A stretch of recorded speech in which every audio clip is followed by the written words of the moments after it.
याचं निवेदन सरकारनं द्यावं। अध्यक्ष महोदय, हा विषय चालून राहून दे। अध्यक्ष महोदय, आपल्या सभागृहाच्या एका तरुण सदस्याने सीबीआयच्या संदर्भात एक मुद्दा इथे उपस्थित केला। अध्यक्ष महोदय, चुकीच्या गोष्टी रेकॉर्डवर जाऊ नये म्हणून मुद्दा म्हणून उठलेलो आहे।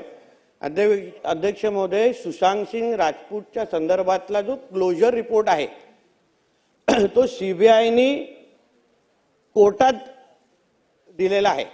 कोर्टाने अजूनपर्यंत एक्सेप्ट केलेला नाही।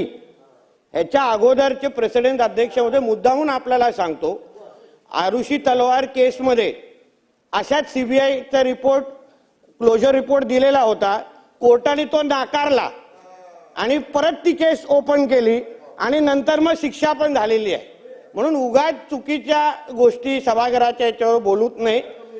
थोड्या गोष्टी जरा संयम ठेवावा। क्लोजर रिपोर्ट आता फक्त दाखल केलेला आहे।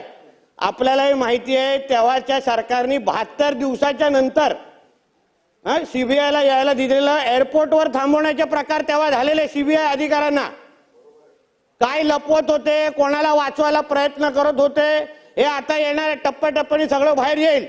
पण नंतर मोदी साहेबांच्या सरकारने सीबीआयच्यावर आरोप करून हे सगळ्या गोष्टी अध्यक्ष महोदय अज्ञानी लोकांनी याच्यावर काय बोलू नये, थोडं थांबावं, शिकून घ्यावं आणि मग वेळ आल्यावर याबद्दल भाष्य करावं ना अध्यक्ष महोदय। म्हणून ह्या गोष्टी चुकीच्या गोष्टी पटलावर जाऊ नये म्हणून मुद्दा म्हणून इथे बोललेलो आहे।